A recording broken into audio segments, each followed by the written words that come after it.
keni domethënë një prag të rrumbullaksimit të 3 mujorit parë pse jeni zyrtarisht në krye të vetvendosjes. Sa vlerësoni se ka ndryshuar në taktikë dhe politikë subjekti juaj politik brenda kësaj periudhe ndonë është e shkurtër? Natyrisht që lëvizja vendosje vazhdon që në konceptin e vet politik dhe në metodat dhe përgjithsisht organizimin që e ka, tjetë subjekti më i dallueshëm politik në Kosovë, pikërisht për shkak të një fryme të re demokracie dhe angazhimi politik që sjell vetvendosja, e cila është në kundërshtim me një lloj cinizmi të shtuar që e shohim përgjithësisht më shumë në skenën politike në Kosovë, kuptimin e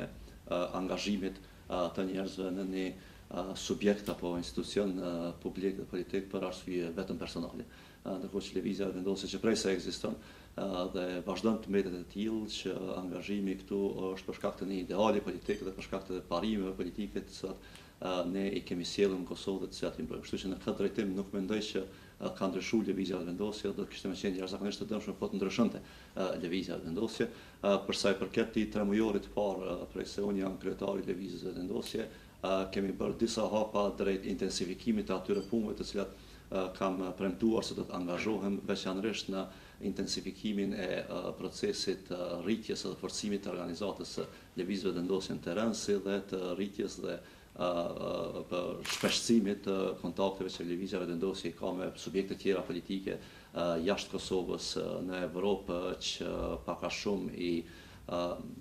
bashkohen ose që cilat veprojnë sipas vlerave të ngjashme që i ka lëvizja vendosje, po flas kryesisht për subjekte politike të spektrit të majtë të socialdemokracisë nëpër Evropë, me të cilat lëvizja vendosje është interesuar që të ketë kontakte, të ketë diskutime më shpesh, të ketë po ashtu këmbim përvojash e kështu me radhë. Ndërkohë që për sa i përket punës në terren, shihet qartë që ky është një moment jashtëzakonisht i rëndësishëm për lëvizjen vendosje dhe për Kosovën, për shkak se paknatësia njërin anë e qytetarëve me zhvillimet politike dhe me kohjen që e ka marrë Kosova, e cila në degradimin e saj, në degradimin politik dhe qeverisës së saj, tash është përshpejtuar,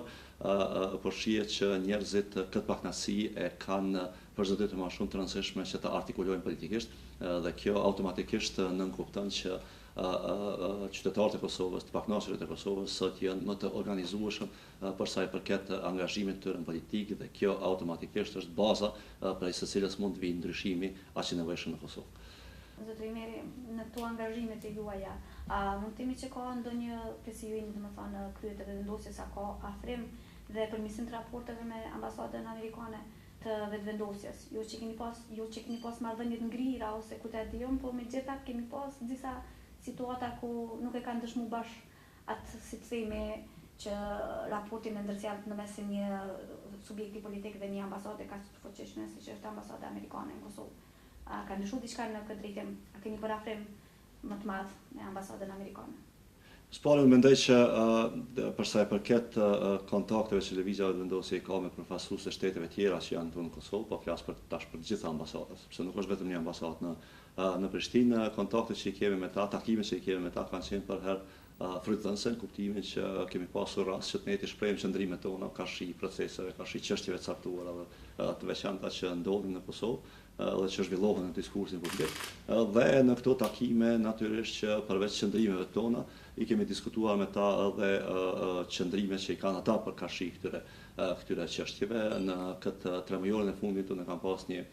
si të valë të këgja të madhe të takimeve me gati se të gjithë ambasadorët këtu në Prishtinë, përveç të ambasadës amerikanës që thatë. Pse ka ndodhur? Po ne vazhdimisht kemi qenë të hapur, domethënë prej se lëvizja vendosje ekziston, kemi qenë të hapur që të takojmë gjithë ata dhe që të këmbejmë qëndrimet tona me ta, të tregojmë nga dora e parë se çfarë mendojmë për çështjet e caktuara, dhe deri tash ka pasur një ngurim, them ashtu, një refuzim nga ambasada e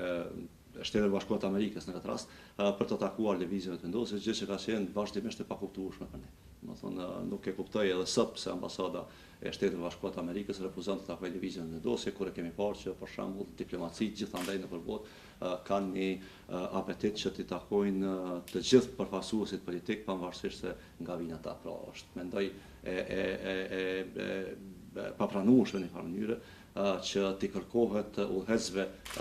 institucional të Kosovës të takojnë Dačićin e Miloševićit, Vučićin e Šešelit, e ndërkohë thuhet që nuk e takojnë lëvizjen vendose. Pra, në një mënyrë nuk mund të jetë Vučići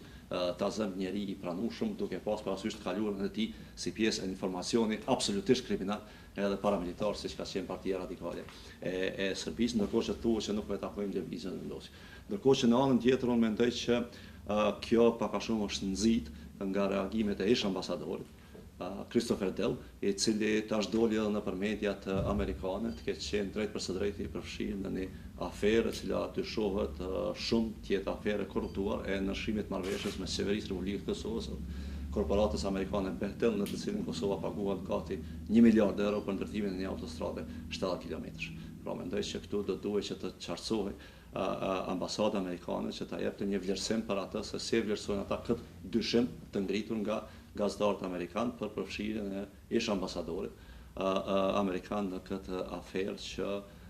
ja ka cunguar edhe ja ka dëmtuar këgja shumë interesin publik dhe paron publike Republikës Kosovës. Ka pas disa zëra brenda vendosjes muajve, këtyre muajve prej periudhe i keni marrë mandatin që në vendosjen nuk ka ndoshta një demokraci as shumë të konsoliduar, kemi pas zëra të disa zyrtarëve komunal, të cilët tashmë vetë janë të rikur prej vendosjes. A mund të flitet këtu për një ndarje të mundshme, një fraksion të mundshëm brenda vendosjes dhe sa që ndron kjo është çka ka të vërtet në tërë këtë situatë, në këtë mjegull, nëse mund ta quaj, që ka ndodhur brenda këtyre muajve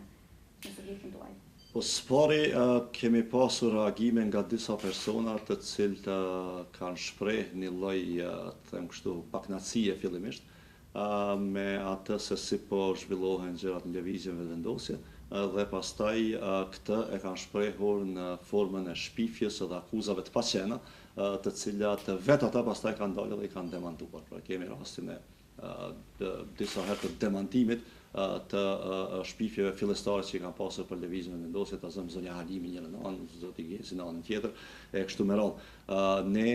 në lëvizjen vendosje me statut, po edhe me mënyrën se si funksionojmë si organizat, jemi organizata më demokratike politike në Kosovë, dhe do të kisha me thënë base edhe në rajon, për shkak se në lëvizjen vendosje për vendimet madhore pyetin drejt për së drejti anëtarët e lëvizjes vendosje. Në statut ne kemi të rregulluar që kur vjen puna të zgjedhja kryetarit të lëvizjes, kur vjen puna të vendimi për hyrje në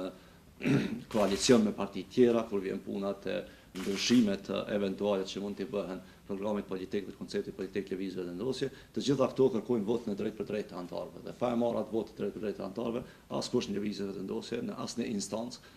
të udhëheqjes së saj nuk ka drejt që të marrë këto vendime pa i pasur qëndrimet e anëtarëve. Dhe kjo e bën demokracinë funksionale dhe kjo e bën demokracinë të jetë e mirëqenë. Pra kur të gjithë anëtarët e një subjekti politik, ose në rastin e Republikës, kur të gjithë qytetarët e Republikës janë të angazhuar drejt për së drejti në vendimmarrje për çështjen madhore. Dhe në një Kosovë ku mungon referendumi, në fakt një lloj referendumi ekziston vetëm në lëvizjen vendosje, ku pyeten të gjithë anëtarët. Dhe tash thuash që kjo është situatë jo demokratike, atëherë nuk e di se çfarë do të ishte demokracia. Në anën tjetër natyrisht që secili anëtar për brenda lëvizjes vendosje ka hapësirën e mjaftueshme në organet e lëvizjes ku do që ata veprojnë dhe funksionojnë, qoftë edhe nëpër qendra, pra të organizuar nëpër komunat e Republikës Kosovës apo në Këshillin e Përgjithshëm që të shpreh mendimet e veta. Dhe askujt asnjëherë nuk i është ndaluar e drejta që të shpreh mendimet e veta dhe përmes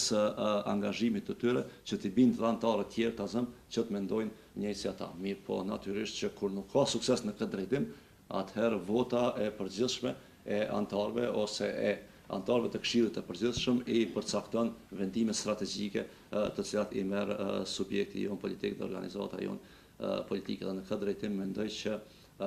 secila instancë e debatit, diskutimit dhe pastaj edhe vendimmarrjes në lëvizjen vendosje është shtëruar për të gjitha vendimet të cilat i ka marrë lëvizja vendosje. Për sa i përket kësaj pastaj fraksioneve kështu me radhë, unë nuk ka ose nuk e di që ka për brenda lëvizjes vendosje anëtarë të cilat janë të organizuar në një subjekt tjetër përveç lëvizjes vendosje. Natyrisht ata që dalin për lëvizje vendosje pastaj mund të marrin vendime të çfarëdorshme dhe ato nuk ka se kush i pengon, mirë pa janë nuk bën në asnjë mënyrë mendoj të lidhet me lëvizjen vendosje. Këta që po duan ta formojnë një subjekt politik të cilin e kanë quajtur fraksion plus, Këta janë të gjithë anëtarët të cilët ose janë përjashtuar nga lëvizja vendosje për arsye që kemi bërë të qarta më herët, ose që vetë kanë dhënë ndërhesje nga lëvizja vendosje. Dhe si tillë pastaj kanë marrë vendim që ta krijojnë një subjekt të ri të cilin e kanë quajtur fraksion plus, po asnjëherë nuk treguan se fraksion i kujt edhe i çka është. Largimi i Albin Kurtit nga udhëheqja vendosjes ka mbetur si një lloj enigme për opinionin. Lëvizja janë tek taktik mirë organizuar prej është, apo me vërtet zotri Kurti nuk do të jetë më pjesë e organizimit larg politik të vetëvendosjes? Albin Kurti aktualisht është deputet i lëvizjes vendosje edhe nuk është në asnjë prej organeve tjera udhëheqëse të lëvizjes vendosje. Ai nuk është se është larguar, thjesht nuk ka kandiduar për kryetar për mandatin e tij dytë. Dhe me këtë ai vazhdon të mbetet deputet i lëvizjes vendosje dhe është i angazhuar në organizatën e lëvizjes vendosje, mirë po në ato punë të cilat kryesia e ka menduar se është më i dobishëm dhe më i dobishëm ose më të dobishëm e kemi parë Albin Kurti aktualisht jetë në punën në terren, në procesin e ristrukturimit, ku edhe të tjerë janë përfshirë. Pra, në një mënyrë, gjatë këtij viti, të gjithë anëtarët e lëvizjes vendosje dhe gjithë udhëheqja e lëvizjes vendosje, që prej kryesisë e deri te grupi parlamentar, pastaj edhe te anëtarët tjerë të Këshillit të Përgjithshëm, përfshirë këtu edhe koordinatorët e qendrave të lëvizjes vendosje janë kryer dhe drejt për së drejti të përfshirë në procesin e ristrukturimit, sepse për organizatën tonë ne mendojmë që aktualisht nuk ka çështje më të rëndësishme.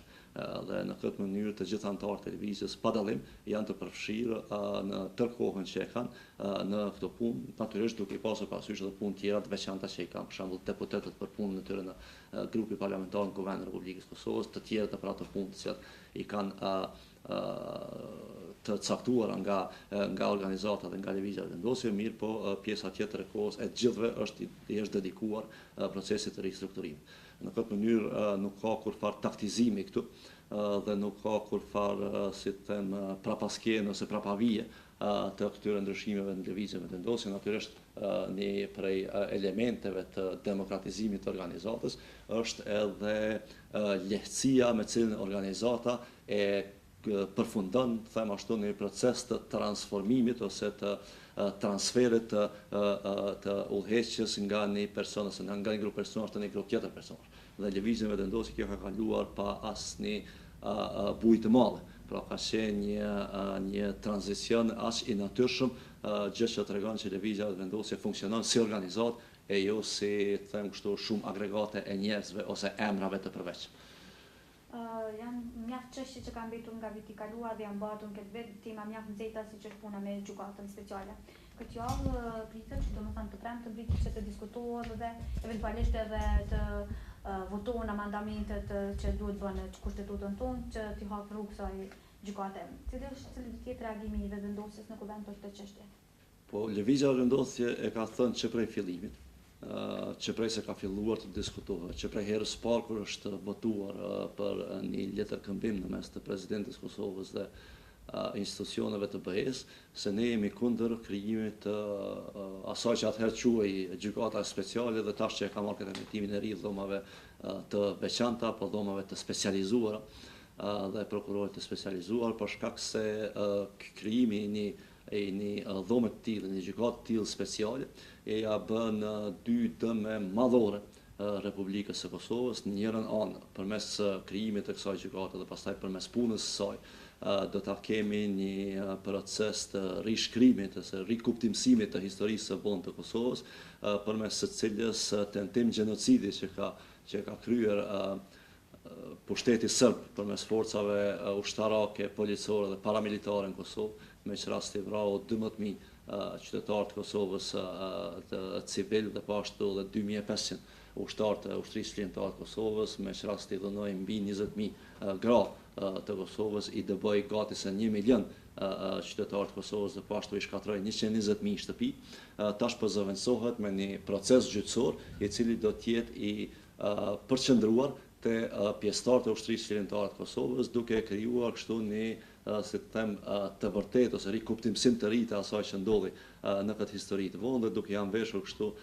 fajin për të gjitha krimet e kryera shqiptarëve, pra ose pjesëtarëve të ushtrisë qendrore të Kosovës. E dyta që lidhet me këtë është që kjo gjykatë, e cila drejt për së drejtë është sponsorizuar nga Serbia dhe aleati i saj Rusia, ka për qëllim që ta instalojë logjikën e një drejtësie selektive brenda Kosovës, sepse gjykata për nga natyra do të merret vetëm me pjesëtarë të ushtrisë qendrore të Kosovës dhe në asnjë mënyrë me ata persona të cilët të veshur me uniformën e policisë dhe paramilitarëve të Serbisë kanë kryer krime në Kosovë, pra jo edhe krime që i kryer Serbia, por vetëm ato aludime për krime, ose dyshime për krime, të cilat janë kryer nga pjesëtarët e ushtrisë qendrore të Kosovës. Dhe e treta që është paq e dëshme është që përmes procesit dhe krijimit të kësaj gjykate të specializuar, i tërë sistemi juridik, tërë sistemi gjyqësor në Kosovë, po ndahet ndysh duke krijuar një sistem plotësisht paralel dhe autonom, pra të pavarur nga Kosova për brenda Kosovës. Dhe kjo është drejt për së drejti atakim edhe minim i sovranitetit të Republikës së Kosovës, sepse sovraniteti është veçanërisht i rëndësishëm në unitetin e gjyqësorit, në të cilin të gjithë qytetarët duhet të jenë të barabartë para ligjit. Dhe me krijimin e kësaj gjykate speciale, kjo barazie e qytetarëve para ligjit dëmtohet në dy aspekte. Njërën anë sepse gjyqtarët, prokurorët që do të shërbejnë në atë gjykatë nuk do të jenë as formalisht të emëruar nga instancat e gjyqësorit në Kosovë, pra nga Këshilli gjyqësor, nga Këshilli prokurorial, dhe në anën tjetër do ta kemi një zinxhir të plot, të kompletuar të funksionimit të këtij sistemi paralel në brenda sistemit gjyqësor të Kosovës, duke filluar nga gjykatat themelore dhe prokuroritë, zyrat e prokurorive themelore, e deri te madje gjykata kushtetuese dhe ombudspersoni i Kosovës, i cili do të jetë i ndarë për sa i përket gjykatës speciale. Pra në këtë mënyrë ne çfarë po bëjmë është që po eminojmë, po e rënojmë në fakt të vërtetën historike për atë se kush i kreu krimin në Kosovë dhe në anën tjetër po eminojmë edhe vetë ekzistencën e shtetit Kosovës përmes krijimit të një sistemi paralel të drejtësisë për brenda për brenda formalisht sistemit ton të gjyqësorit, po ndërkohë të ndarë plotësisht nga funksionimi nga ky sistem. Në rast se kuvendi i Kosovës do të refuzojë krijimin e kësaj gjykate, hipotetikisht po themi, pritet OKB-ja ajo e cila do të vendosë për fatin e gjykatës. Ju prapë nuk do të pranoni të jeni bashkëpunues në këtë pikë? Duhet ta kemi qartë një gjë, që këtu po flitet për sovranitetin e Kosovës. Pra mendoj që nëse kushdo tjetër për rreth globit, qofshin ata individ apo zyrtar, të cilit do shtet, kanë të drejtë ta vënë në mëdyrje pavarësinë e Kosovës ose sovranitetin e saj, institucionet e Kosovës nuk kanë këtë drejtë. Dhe me këtë votë që po i kërkohet Kuvendit Republikës Kosovës, pak a shumë po i kërkohet që Kuvendi Republikës Kosovës ta vënë në mëdyrje vetë sovranitetin e Republikës vet. Gjë që është absurde. Në anën tjetër, duhet ta kemi parasysh që përbrenda kësaj amandamenteve kushtetuese dhe pastaj ligjit që do të vijë në Kuvend për të votuar për të njëjtën çështje, aty vazhdon të figurojë edhe fjala genocid, pra si koncept i cili për herë të parë është futur në këto dyshimet që burojnë nga raportet ndryshme për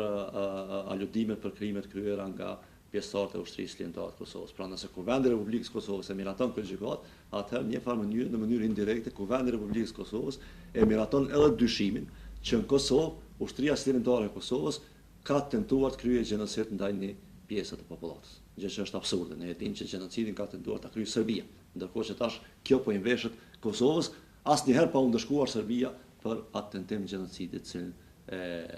synoi ta kryente Miloševići gjatë viteve 98 e veçanërisht gjatë vitit 1999. Ndërkohë që në anën tjetër është absolutisht gati se e pamundur që Organizata e Kombeve të Bashkuara të krijojë një gjykatë tillë për Kosovën, për shkak të vetë dokumenteve të cilat Këshilli i Sigurimit i ka miratuar, rezolutave që i ka miratuar për çështjet të ngjashme dhe veçanërisht kur është krijuar dhe kur është mandatuar për një afat caktuar kohor Tribunali i Hagës, i cili ka qenë tribunal që i ka përfshirë të gjitha luftrat që kanë ndodhur në territorin e ish Jugosllavisë, pra që ka ekzistuar atëherë, pra të filluar nga lufta në Kroaci, në Bosnë, pastaj edhe në Kosovë. Dhe si e tillë Organizata e Kombeve të Bashkuara pak a shumë është marrë me këto çështje për sa i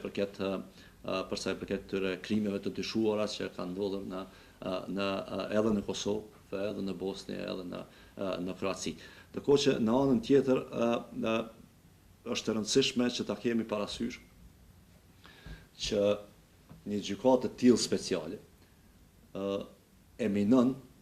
për së brendshme, siç e thash, sovranitetin e vendit, po në anën tjetër e dëmton edhe imazhin e Republikës Kosovës, sepse me krijimin e kësaj gjykate, e cila konsiderohet formalisht brenda sistemit, po në fakt administrohet plotësisht pavarësisht nga sistemi, me këtë institucionet e Kosovës praktikisht po e pranojnë që Kosova si republikë nuk mund të garantojë drejtësi për qytetarët e vet. Dhe si e tillë një shtet i cili nuk mund të garantojë drejtësi për qytetarët e vet, atëherë ai është më shumë jo shtet se sa që është. Edhe këtu vihet në pikpyetje në mënyrë indirekte edhe vetë ideja e ekzistencës së Republikës së Kosovës. Sepse Republika dhe shteti sovran, para së gjitha dhe mbi të gjitha, është i tillë për shkak se u garanton sigurinë në anë edhe drejtësinë në anën tjetër qytetarëve të Republikës. Në momentin që shteti dështon ta bëjë një gjë të tillë, atëherë ai shtet vihet në pikpyetje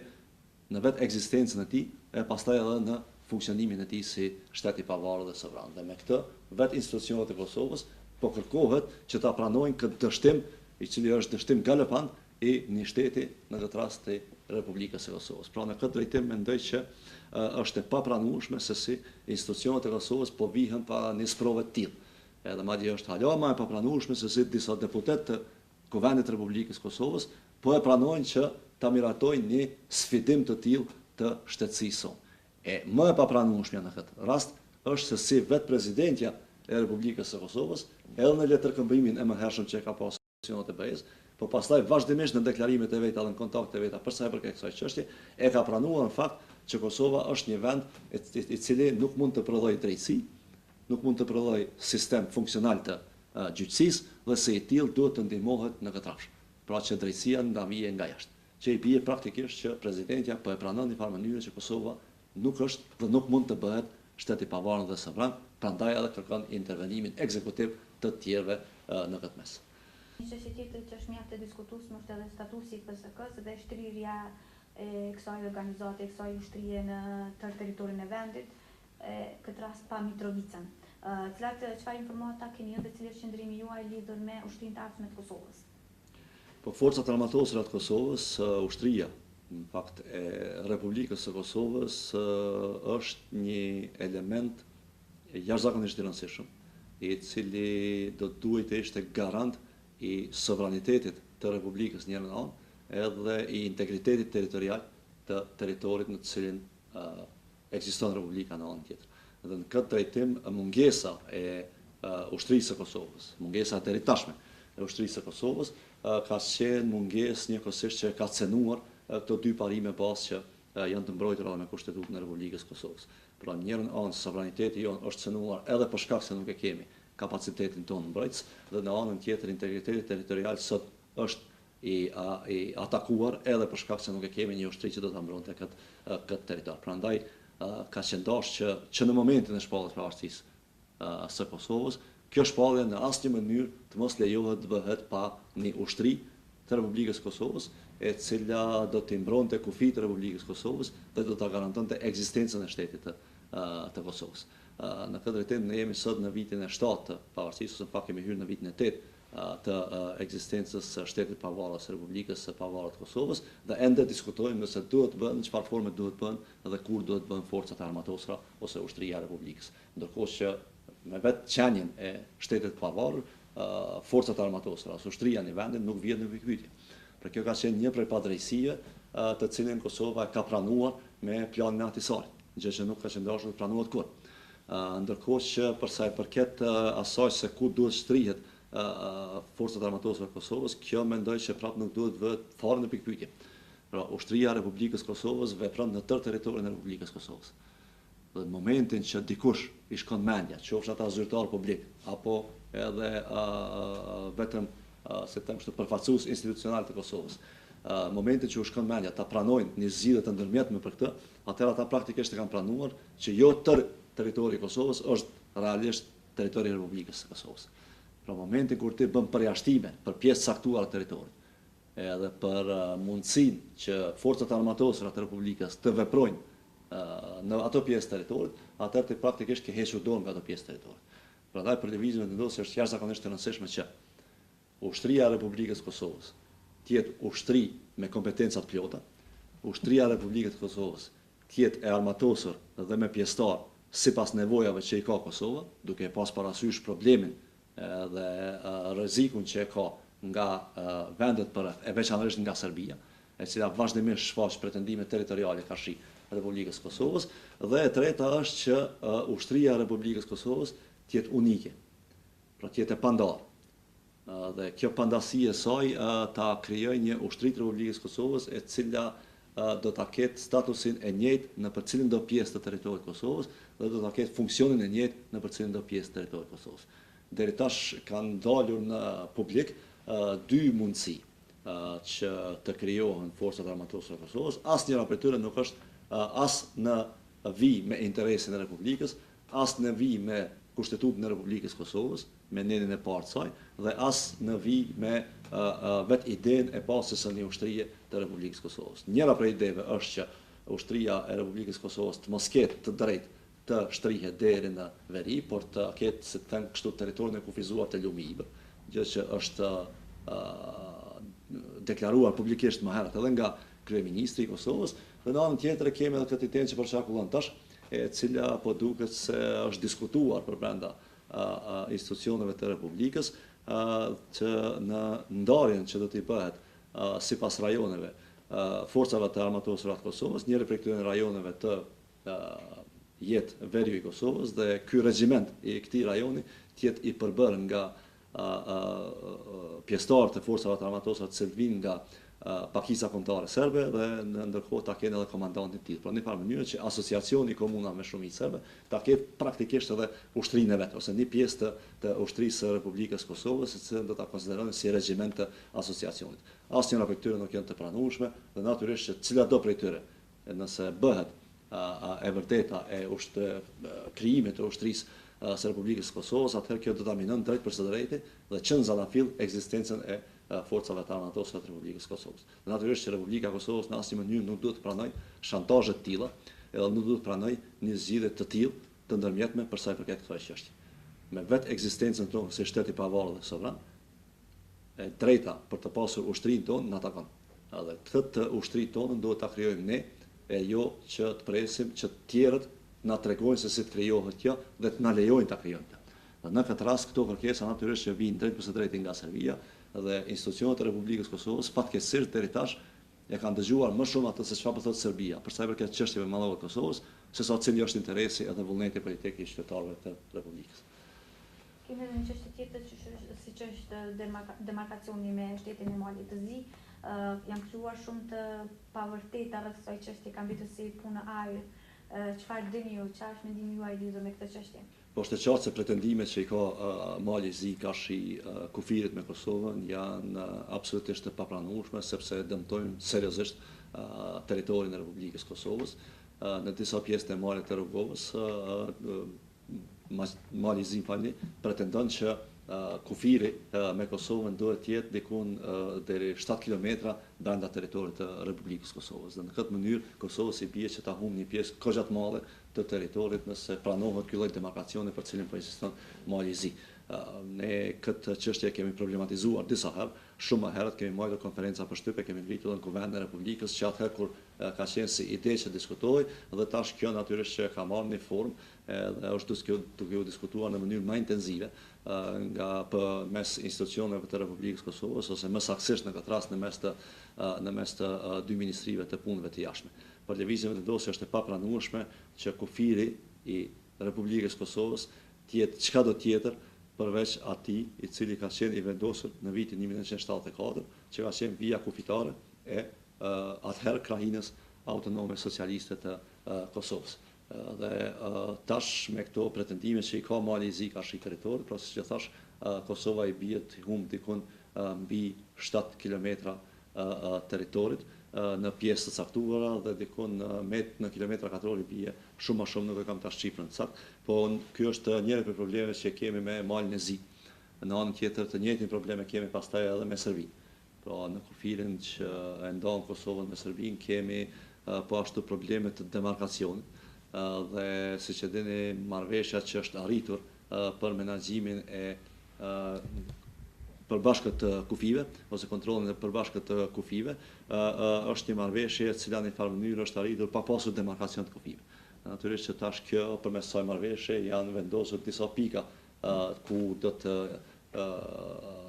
instalohen ashtu këto kontrolli përbashkët ose menaxhimi i përbashkët i kufirit, ndërkohë që këto pika kufitare në një farë mënyrë edhe definojnë se ku do të jetë kufiri në mes të Kosovës dhe Serbisë. Pra kemi probleme të azëm të fshati Karaçev, ku Gjendarmeria serbe gati se për çdo ditë futen në territorin e Kosovës dhe administrata thuati se është territori i saj. Kemi pasur probleme në rajonin e Llapit disa herë ku qytetarët e Kosovës janë arrestuar nga Gjendarmeria serbe, ku madje edhe policia e Republikës Kosovës është arrestuar nga Gjendarmeria serbe e kështu me radhë. Të njëjtë probleme kemi pasur edhe me Maqedoninë më herët, domethënë te fshati Devollë, ky demarkacion ky i cili është kryer sipas një marrëveshje që Maqedonia ka pasur me Serbinë.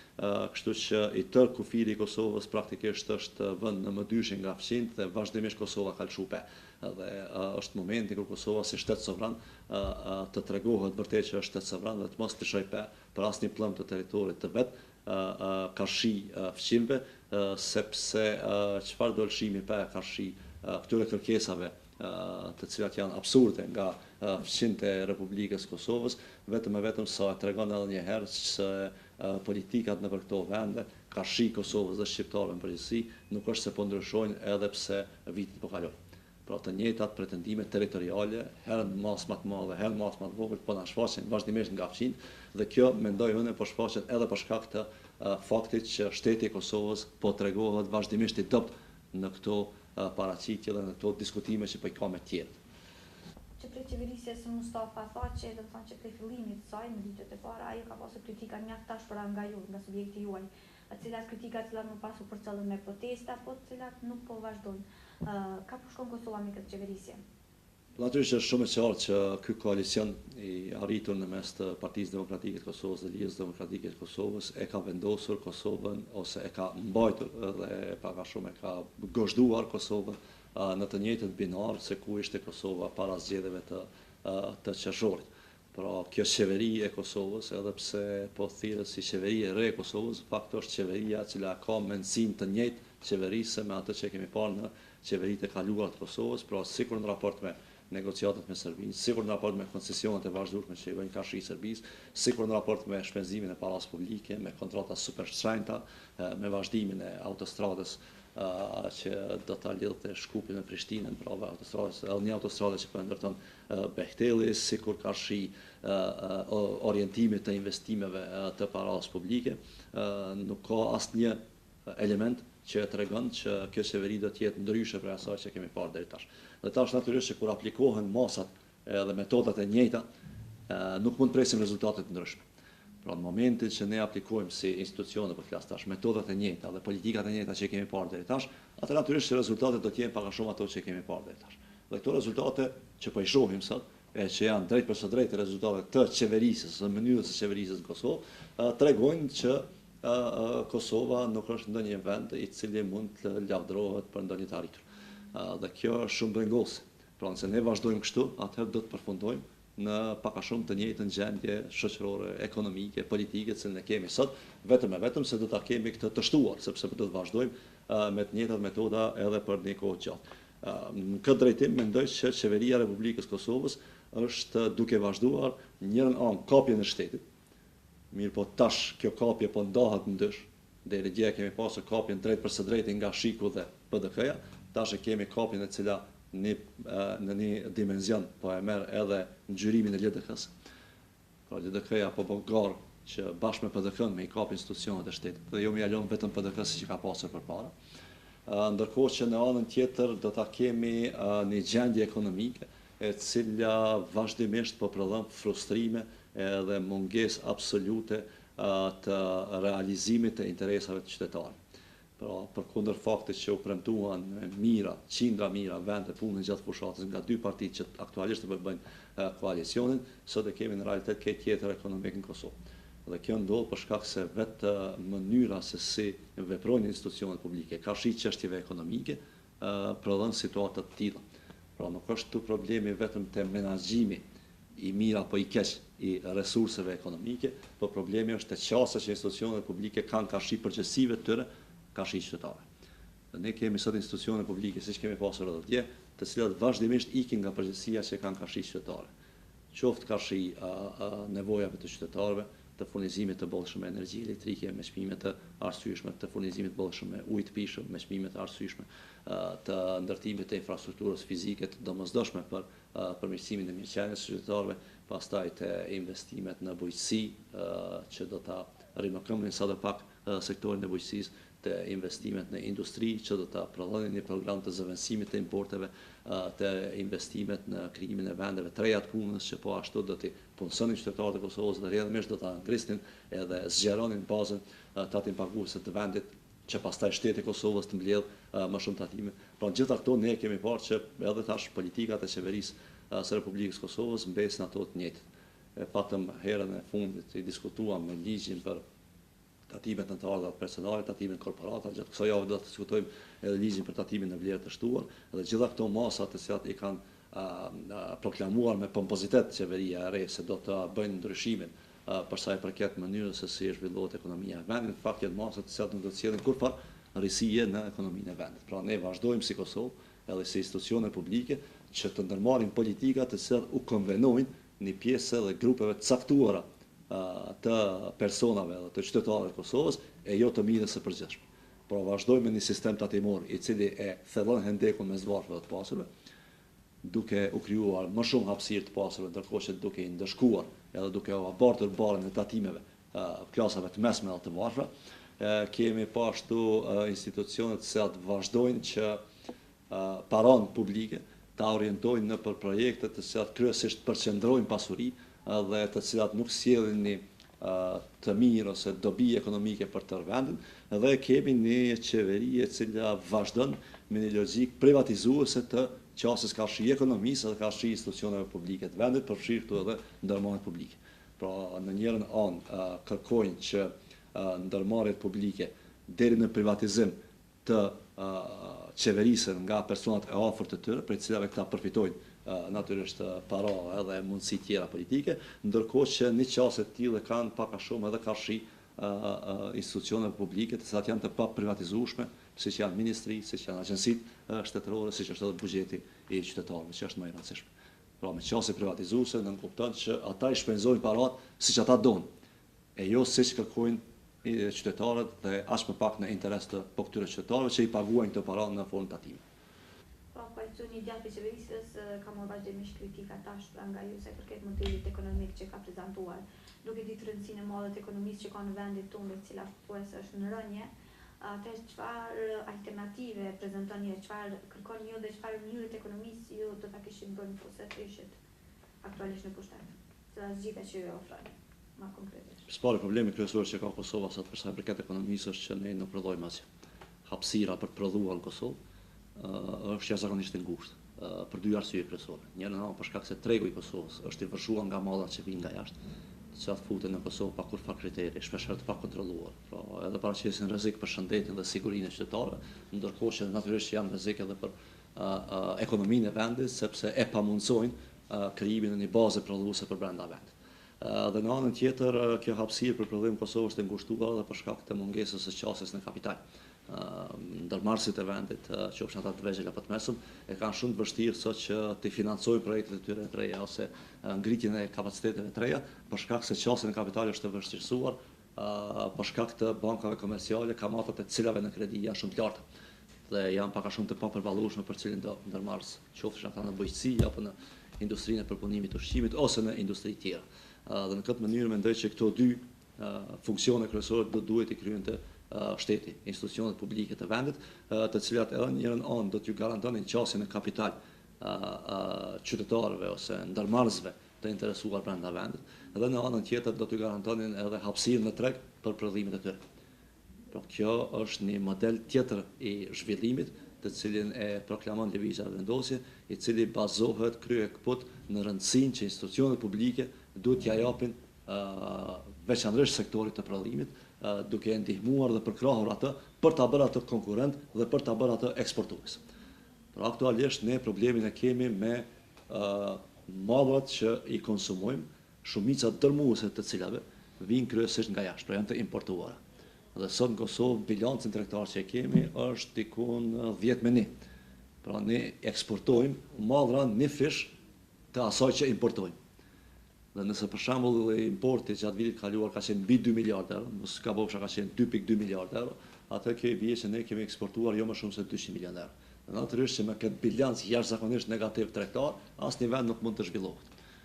Sepse praktikisht ne gjitha paratë që kemi dhe që i gjenerojmë, ne i eksportojmë aktualisht edhe në të njëjtin moment jashtë për të importuar marrën nga jashtë. Pra Kosova nuk është se një vend ku nuk ka qarkullim të kapitalit, problemi është që Kosova është një vend ku nuk ka pika ku ky kapital do të akumulohej. Dhe si tillë ne duhet të krijojmë ato pika ku do të akumulohet ky kapital. Dhe natyrisht që krijimi këtyre pikave nënkupton ngritjen e kapacitetit prodhuese, përpunuese, industriale të vendit, në të cilat edhe do të punësoheshin qytetarët e Republikës Kosovës, po në anën tjetër të cilat edhe do ta shkonin duke zgjeruar praninë e tyre në tregun e Kosovës dhe në këtë mënyrë duke krijuar më shumë të ardhura agregate për ekonominë e Kosovës në përgjithësi. Dhe këto nuk bëhen pa e pasur përkrahjen e institucioneve publike dhe shtetërore. Natyrisht që lëvizja vendosje në programin e vet e sheh një rol shumë të rëndësishëm edhe më aktiv të institucioneve publike ka shik kësaj çështje dhe synimi sot në Kosovë i zhvillimit ekonomik do duhet të ishte zhvillim ekonomik për rritjen e mirëqenies së qytetarëve. Dhe ky zhvillim ekonomik domosdoshmërisht duhet të ketë dy komponenta. Njërin anë zhvillimin si prodhim, ku do të punësoheshin më shumë qytetarë që do të nënkuptonte më shumë qytetarë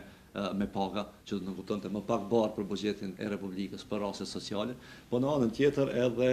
përmes komponentës sociale edhe fiskale, e cila do të garantonte që rritja ekonomike të përkthehej edhe në rritje të mirëqenies së qytetarëve përmes mekanizmave të një shpërndarje më të barabartë të pasurisë. Por këto janë dy çështje që jashtëzakonisht të rëndësishme që duhet ndodhin në ekonominë e vendit në mënyrë që kjo edhe të zhvillohet, po edhe të punojë në interes të qytetarëve të Republikës. Dhe aktualisht nuk e kemi asnjëra. Ekonomia as nuk është se po zhvillohet, po as nuk po e përmirëson jetën e qytetarëve. Pavarësisht atyre rritjeve që po i përmendin disa herë qeveria se jo do të kemi 4.2, pastaj 3.5 rritje ekonomike në vit e kështu me radhë, gjë që nuk po them që nuk ndodhin, natyrisht që shpesh herë ose vazhdimisht janë të projektuara më shumë se sa mundësitë. Mirë, po edhe kur po ndodhin ato, nuk është se jeta e qytetarëve po përmirësohet. Pra në këtë mënyrë mendoj që një problem që kemi madhor është vetë ekonomia në gjendjen cilën është dhe pastaj përbrenda asaj është edhe vetë struktura ekonomike e cila njërin anë krijon pabarazi dhe në anën tjetër kur rritet krijon rritje vetëm për disa, po për një pakicë të shoqërisë e jo për të gjithë, për shkak do duhet që të shërbente ekonomia e Republikës Kosovës. Kështu që në këtë drejtim është domosdoshme që Republika e Kosovës njërin anë ta ketë një mbrojtje të pjesshme të tregut në mënyrë që të angazhohet për industri të cilat fillimisht do të subvencionin importet dhe pastaj gradualisht me rritjen e cilësisë dhe konkurrueshmërisë do të bëshin edhe eksportuese jashtë dhe në anën tjetër të orientojë të gjitha mundësitë e vet, të mobilizojë të gjitha mundësitë e veta, që prej atyre financiare e deri te ato kadrovike në funksion të zhvillimit ekonomik të vendit dhe të një programi të industrializimit të vendit. Procesi privatizimit fatkeqësisht përveç se i ka lënë 76.000 punëtorë pa punë, e ka shkatruar edhe bazën industriale që e kishte Kosova. Pra në vend se ne ta kemi atë bazë industriale, prej cilës do të zhvilloheshim më shumë, ne me procesin e privatizimit e kemi shkatruar tërësisht atë. Dhe tash praktikisht në Kosovë duhet të fillosh nga zero. Mirë, po kur do që të fillojmë do ta kemi të vështirë. Shumë më mirë që të fillojmë më herët në mënyrë se disa prej vështirësive t'i kalojmë në fillim. Fatkeqësisht qeveritë e Republikës Kosovës deri sot nuk e kanë pasur as përse afërmi përqendrimin e tyre te këto çështje. Dhe atëherë kur janë interesuar për ekonominë, janë interesuar në mënyrë zhvatse. Pra janë interesuar vetëm e vetëm që të përfitojnë personalisht nga kjo ekonomi e jo që ta zhvillojnë atë në dobi të vendit të Republikës dhe qytetarëve. Prishtina, kryqëzimi i Kosovës është vendi komuna e parë në të cilën vendosje aktualisht qeverisë. Dhe për të cilën qeverisje jo rrallë kemi gjetur edhe kritika që nga shoqëria civile, mediat edhe opozita e Prishtinës. Sipas jush, a është duke u qeverisur mirë Prishtina, nisur nga premtimet për ndryshimet që kanë qenë domethënë të kryetarit Ahmeti, për një jetë më të dinjitesshme të qytetarëve të komunës së Prishtinës dhe për një jetë më të mirë, për një kualitet më të mirë të jetës në kryeqytet. Natyrisht që për sa i përket qeverisë së lëvizjeve vendosin në Prishtinë janë shumë gjëra të cilat kanë ndodhur dhe janë duke ndodhur në Prishtinë, të cilat janë në dobi të qytetarëve dhe të cilat mendoj e kanë përmirësuar jetën e qytetarëve. njëra prej angazhimeve shumë të rëndësishëm të qeverisjes lokale në komunën e Prishtinës ka qenë ndalimi i ndërtimeve pa leje, që ka qenë një prej problemeve kryesore që ka pasur Prishtina për shkak të degradimit të skajshëm urban që ja kanë shkaktuar qytetit dhe në anën tjetër për shkak të ngulfatjes absolute të hapësirës publike e cila është drejt për së drejti e lidhur me mirëqenien e qytetarëve. Po nuk mund të ketë një jetë të mirë për qytetarët e një qyteti kur ky qytet nuk ka mundëson atyre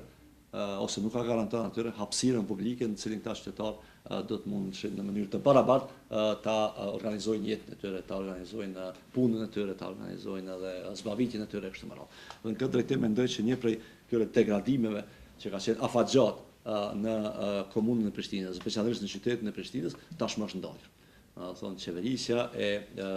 lëvizjes vendosje në komunën e Prishtinës i ka ndalur ndërtimet pa leje. Dhe sot nuk e ke asnjë ndërtim pa leje që ndodh në kryeqytetin e Republikës së Kosovës. Ndërkohë që në anën tjetër, natyrisht që një degradim tashmë i është shkaktuar ky qyteti për shkak të 15 vjeçarit të cilin ka qeverisur Lidhja Demokratike e Kosovës dhe të cilët e kanë krijuar këtë situatë që e kemi sot në qytetin e Prishtinës, po edhe më gjerë në komunën e Prishtinës. Për sa i përket atyre 12 zotimeve të fushatës, në secilin prej tyre qeverisja lokale sot në Prishtinë ka arritur që në mos të përmbush, atëherë të përmbush pjesën më të madhe të realizimit të zotimit. Duke filluar nga ushqimi për klasët e ulta të shkollave fillore, i cili tashmë një kohë gjatë po vazhdon si ofrim që ja bën Komuna e Prishtinës, nxënësve të Prishtinës, deri te lehtësimi i çantave për nxënësit e shkollave të komunës së Prishtinës, duke u mundësuar që një pjesë të librave të marrin nëpër dollapet që i ka instaluar qeverisja lokale në Prishtinë, deri te pastaj krijimi ose procesi i krijimit të kompanisë publike për çështjen e parkingjeve që do ta rregullon aspektin e parkingut në përgjithësi, parkingut publik në komunën e Prishtinës, gjë që ka qenë njëkohësisht dhe vazhdon të mbetet një problem i madh, deri te investimi në linjat e transportit publik urban që do të ndodhë gjatë këtij shtatori, pra kur do të fillojnë për herë të parë me mos gaboj sa 70 autobus të rinj që do të blehen drejt për së drejti nga komuna e Prishtinës dhe të cilët pastaj do të riorganizojnë në tërësi sistemin e transportit publik për qytetarët e Prishtinës. Pra gjitha këto zotime janë drejt për së drejti të lidhura me jetën e qytetarëve të qytetit të Prishtinës dhe kanë për qëllim që tua krijojnë atyre një jetë më të mirë. Po natyrisht që disa prej gjërave marrin më shumë kohë që të shihen se sa në këtë periudhë sa ka qeverisur vetëndosja në komunën e Prishtinës. Tash ka shumë qytetarë mendoj unë që e vlerësojnë këtë punë të qeverisjes lokale këtu në Prishtinë, mirë po edhe e masin me gjendjen që ata e kanë aktualisht në qytetin e Prishtinës. Dhe thonë që ka shik kësaj gjendje, qeverisja lokale nuk është duke sanuar them ashtu gjendjen që janë. Me këtë do ta pajtohesha vetëm një rafsh. Natyrisht që nevojat e qytetit të Prishtinës janë shumë më të mëdha se sa që qeverisja lokale këtu në Prishtinë po mundet të arrijë të bëjë. Pra nevojat janë të mëdha për shkak të një periudhe jashtëzakonisht të gjatë të keqçeverisjes së këtij qyteti, të cilat kanë shkaktuar probleme serioze për sa i përket jetës në kryeqytetin e Republikës. Dhe si tilla, ato janë rritur për gjatë 15 viteve si nevoja, shpesh herë të pa përmbushura, ose kur janë përmbushur të përmbushura keq, ndërkohë që qeverisja lokale për këtë nivel të gjysmë sa ka qenë aty, ka arritur që të sanojë disa prej tyre, por natyrisht jo gjithë. Dhe në këtë drejtim mendoj që këtu duhet që të vlerësohet situata drejt në kuptimin e asaj se çfarë ka nevojë qyteti, gjë që është domosdoshme që të përmbushet, po pastaj edhe në mundësi që i ka pushteti lokal për përmbushjen e këtyre nevojave për qytetin. Dhe në këtë drejtim po ta bëjmë një vlerësim të tillë objektiv, atëherë nuk ka se si të mos vihet në përfundim që qeverisja lokale ka punuar mirë po fatkeqësisht qyteti vazhdon të mbetet ende me nevoja shumë të mëdha edhe me nevoja për të intervenuar të cilat do ta përmirësojnë jetën e qytetarëve. Për shembull, vetëm gjatë këtij viti, qeverisja lokale do të investojë diku mbi 15 milionë euro, mos gaboj 17 milionë euro në infrastrukturën e komunës së Prishtinës. Pra në rrugë, në rrjetin e kanalizimit dhe të tjera. Po ashtu edhe ndërmarrjet publike që janë këtu në Prishtinë kanë investuar dhe po investojnë vazhdimisht në përmirësimin e cilësisë së shërbimeve që ato bëjnë për qytetarët. Për shembull, në rastin e Termokosit, ku për herë të parë gjatë këtij dimri qytetarët e Prishtinës kanë pasur ngrohje të mjaftueshme e nganjëherë edhe tepërt nga Termokosi. Edhe atë me një kosto shumë të ulët për Termokosin, po jo për qytetarët për shkak të nevoja për investime në rrjet. Pra mendoj që ka pasur përmirësime të jashtëzakonshme të jetës edhe shërbimeve që u jepen qytetarëve të Prishtinës nga administrata aktuale dhe nga qeverisja aktuale lokale, mirë po kjo nënkupton që angazhimet tilla duhet me pas më shumë në mënyrë që jeta e qytetarëve ose nevojat e tyre të përmbushen në mënyrë më cilësore. Dhe fundit, si po e përcjellni situatën e fundit në Maqedoni, ku dihet domethënë konflikti me së mundshtuar me ajo që ka ndodhur në lagjen e Trimave dhe cili është pozicioni që duhet ta ketë Kosova ka shtyp kësaj situate dhe ka shtyp këtyre problemeve që përcjellin shqiptarët atje. Mendoni se Prishtina zyrtare ka qenë e vëndshme në reagimet e ngjarjeve të fundit në Kumanov? Përveç që ka qenë e vëndshme, Prishtina zyrtare, fatkeqësisht edhe Tirana zyrtare kanë qenë edhe jashtëzakonisht gabuara në reagimet e tyre. Në reagimin e parë që e ka lëshuar Ministria e Punëve të Jashtme të Kosovës, cili reagim vjen që në ditën e parë të sulmit të policisë ndaj lagjes së Trimave në Kumanov, aty thuhet që, ose pak a shumë e parafrazu tekstin, edhe kur lexon tekstin me vëmendje, shet që në fakt ajo ka qenë përkrahje e pakusht për aksionet e Gruevskit dhe policisë të tij. Në këtë mënyrë mendoj që një reagim i tillë nga Republika e Kosovës më mirë mos kishte ndodhur fare, se sa që ndodhi po atë ditë, po jashtëzakonisht i gabuar. Mendoj që përgjithsisht pozita e shqiptarëve në Republikën e Maqedonisë është vazhdon të jetë fatkeqësisht pozitë e një qytetarit dorës dytë. Dhe nga shteti maqedon asnjëherë shqiptarët nuk janë trajtuar ashtu siç ata do duhet të trajtoheshin, duke pasur parasysh që dikon 30% të qytetarëve të Republikës Maqedonisë janë shqiptarë dhe të cilët do duhet gëzonin shumë më shumë të drejta se sa që i gëzojnë aktualisht. Mendoj që ky diskriminim që është bërë shqiptarëve edhe para luftës së vitit 2001, po edhe pastaj pas nënshkrimit të marrëveshjes së Ohrit, e tregon një fakt që ajo që kemi parë, këtë shpërthim fashist, edhe në deklarata, por pastaj edhe në vepër të qeverisë ose eksponentëve të qeverisë Nikola Gruevskit, është vetëm reflektim i karakterit të shtetit Maqedonisë. Dhe në këtë mënyrë mendoj që karakteri i shtetit Maqedonisë është ai që duhet të ndryshohet. Pra duke filluar nga Kushtetuta e Republikës Maqedonisë deri te dokumentet tjera themeltare të shtetit, në mënyrë që shqiptarëve të krijohet hapësira politike në të cilën ata mund të realizojnë të drejtat e tyre për brenda Republikës së Maqedonisë. Nuk ka kurfar kuptimi, e as kurfar mirë kuptimi për një shtet i cili 30% të popullsisë së vet nuk e trajton si kom shtet formues, si do duhet të trajtoheshin shqiptarët në Maqedoni, duke pasur parasysh autoktonsinë e tyre për brenda vendbanimeve të tyre ose shtëpive të tyre, sepse shqiptarët Maqedoni janë autokton, ata kanë qenë aty vazhdimisht, nuk është se janë të ardhur nga jashtë që e kanë krijuar këtë përqindje demografike brenda Maqedonisë, dhe në anën tjetër duke pas parasysh që përkundër këtij 30% të qytetarëve atje, përfaqësimi i tyre në institucionet e Republikës vazhdon mbetet jashtëzakonisht nën përqindjen që e përbën popullata, dhe çka është edhe më keq, investimet publike në komunat që banohen me shqiptar janë në shpërputhje plot edhe me përqindjen e tatimeve që shqiptarët i paguajnë në buxhetin e Republikës, në anën tjetër edhe me drejtat që këta shqiptarë duhet t'i kësojnë. Dhe në këtë mënyrë një shtet i cili e ndërton veten, edhe synon ta mirëmbajë veten, duke i diskriminuar dhe shtypur një pjesë të popullsisë vet, asnjëherë nuk mund të jetë as shtet demokratik, e që besa as nuk mund t'i garantohet se do të ekzistojë si shtet në tarme. Kështu që në këtë mënyrë shqiptarët e Maqedonisë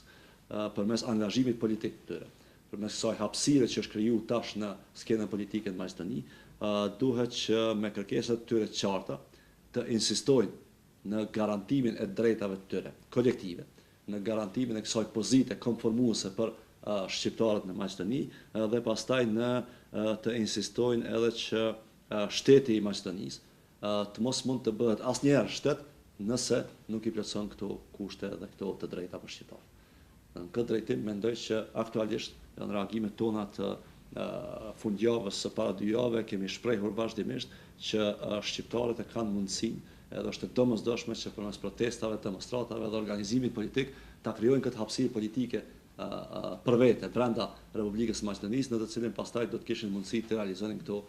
të drejta. Pra në këtë drejtim mendojmë që forcat aktuale politike, ato që njihen si dy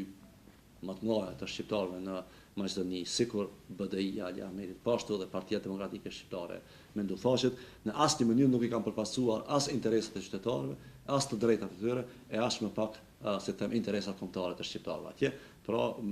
qytetarët e Maqedonisë duhet të organizohen në mënyrë që përmes forcave të drejta politike të shtrojnë dhe të insistojnë në këto kërkesa, duke pasur parasysh, edhe një herë po e them, që marrëveshja e Ohrit tashmë është gati se e skaduar, ndërkohë që as zbatimi i saj i pjesshëm nuk është se ka garantuar ndonjë barazi të shqiptarëve për brenda Maqedonisë. E çka shqiptarët për brenda Maqedonisë duhet të insistojnë është barazia që ata duhet ta kenë si këmbë me tjerët në Maqedoni, ndërkohë që kjo nuk kupton edhe të drejtat të avancuara për sa i përket edhe përfaqësimit të tyre në institucione, por që ka më rëndësi për sa i përket hapësirës politike për ta për brenda Republikës së Maqedonisë. Faleminderit shumë zotëri për kohën që ndaj.